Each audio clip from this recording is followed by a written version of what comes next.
tomorrow on Saturday will be a 6-year anniversary of our interview with Kobe Bryant when I went down to his offices and about an hour south of here and interviewed him. And today would have been his 46th birthday, Suze.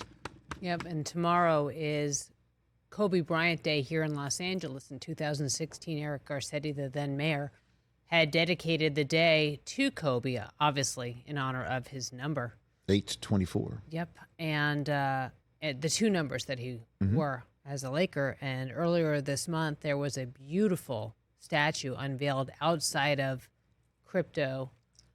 I will always refer to it as Staples. So, right, everybody here. Of him and Gianna, and it is a beautiful, beautiful statue commemorating the gorgeous relationship the two of them had.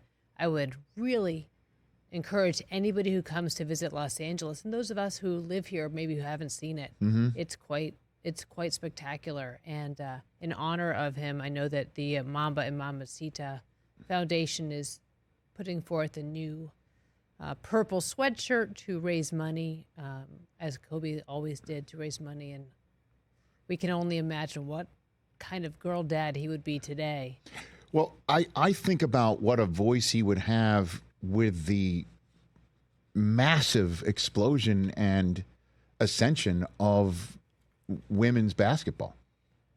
And what he would say about, Caitlin Clark and Angel Reese and what's going on with the WNBA as a whole and what's going on in women's college basketball and how sort of on the cutting edge he was, coaching his daughter's team and coaching girls and coaching women's basketball. I would love to obviously know what he would think about LeBron's career end here in Los Angeles and how that's set up and what he would think about, the Ant-Man, right? Like, I would love to hear what he would have to say about anything in today's world of basketball. I love to think that he somehow whispered in the ears of all these WNBAers and the Caitlin Clarks, and somehow he sowed the seeds of this because he really foresaw it. I mean, we talked about it at length with him.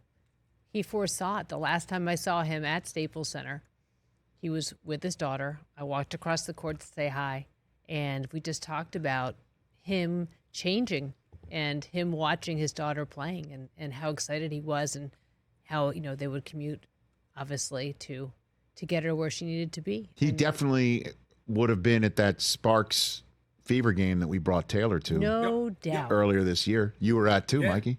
100% he would have been. We would have 100%. He would have been, Yeah, you'd have been the only one close to him anyway because of the seats that you had. But, so he would have had it. But at any rate, he definitely was so big in helping promote, that now famous orange sweatshirt, orange T-shirt that the WNBA. It was like he was the first one to really wear that, and then that thing sold out in I swear it seemed like minutes. He had a really tight, close relationship with Sabrina Ionescu.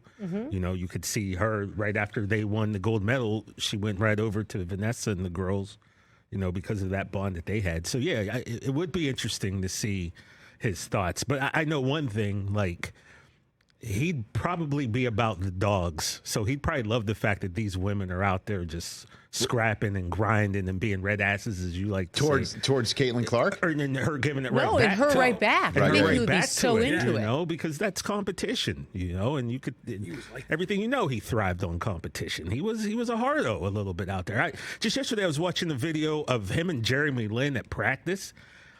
I mean, this had to have been 12, 13 years ago. I was sitting there feeling bad for Jeremy Lin. Like, Kobe was just dogging this man at practice. So, I think he would have appreciated the fact that... No insanity for him. Yeah, well, that they're not playing soft. These women are out there grinding and playing hard. He probably would have enjoyed that. And, the sad thing with Gigi is I think we all kind of thought she was going to be it. She was going to be next, and that's what's really... all the kids that were lost that day, man. But like we got to watch her, and you got to see her dad teaching her stuff, and you just went, "Yep, okay." Yeah, I think ESPN did a piece on the surviving members of that team, and I think that won in a Sports Emmy this year. Yeah, well, I sent that to Susie a couple weeks ago, and I was like, get your tissues ready because it's And you not were an right. easy watch. Wow. It's not an easy watch. Catch the Rich Eisen Show every single day on the Roku channel, 12 to 3 Eastern, for free.